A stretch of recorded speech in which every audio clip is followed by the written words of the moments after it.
Oh, the joys of farming in Alberta.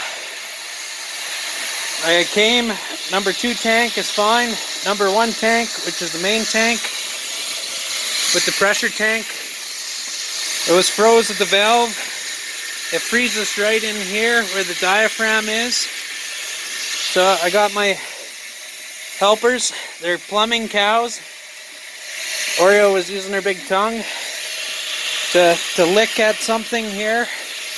And Firefly, I'm not sure what she's doing. She's just trying to get some alfalfa and some grain. They're greened. That's got to get Oreo back because she's trying to sneak behind me here. And they get pushy when they haven't had water. So I checked it yesterday about 4 o'clock and there was water, and it's about 4 o'clock now, so it probably froze sometime during the middle of the night. The pressure relief obviously went. I busted it here because I checked to see there's a hose faucet up here. I checked to see if there's running water there, and there was. And then I could move the valve back and forth here. So it was just froze at the actual float valve. And then this one's froze solid, so I plugged the heat trace in. But this tank will probably be filled. I just can divert straight water in and get the trough going again. So I know they haven't been without water for too long because they get really pushy, and I've actually almost gotten squashed in here before, but it's minus 30. Ooh, that probably hurt. Big Socks just took a header.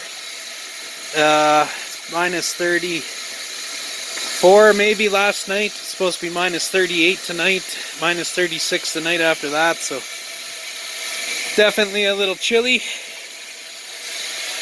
So I just used my heat gun. It's just a cheap $9 Canadian Tire heat gun, and I just hit that where that diaphragm is, and I had the water going in about 5 minutes, so quite thankful that's all it was, and the heat trace was able to keep the piping open, just the diaphragm, because the water's not up against the water valve.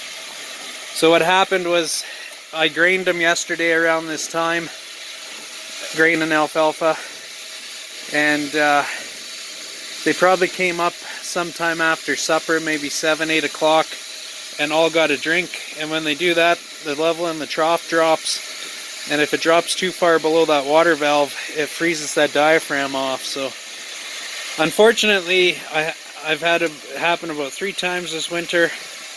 Generally it hasn't been an issue, and we've had minus 33 before that I'm aware of. This minus 40 crap is definitely a little on the cold side. Obviously we got an Arctic front that's pushed down out of the territories and into Alberta. The cows are frosty on their backs, so it's definitely cold. Got to go check the feeders. The calves looked good. There's the white bull.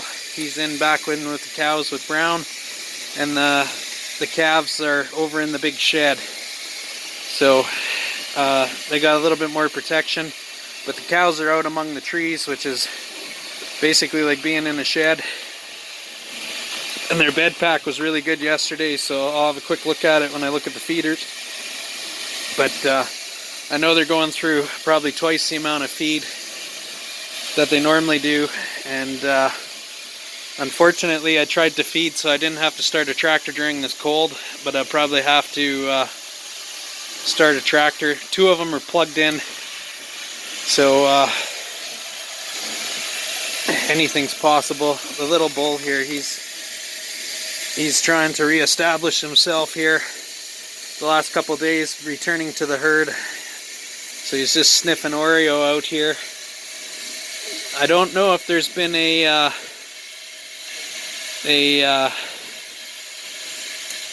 much of a meeting between the 2 bulls. They were side by side yesterday, nothing too serious. The white guy's probably small enough, Ethan doesn't think too much of him yet, but I know the cows let him know who was boss when he first came back in, so see if I can get this valve going yet here.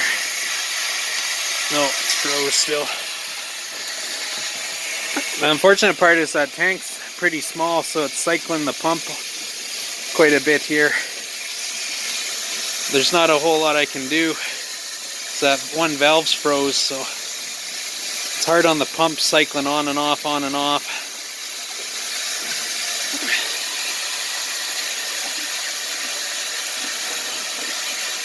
Cookie, what are you doing?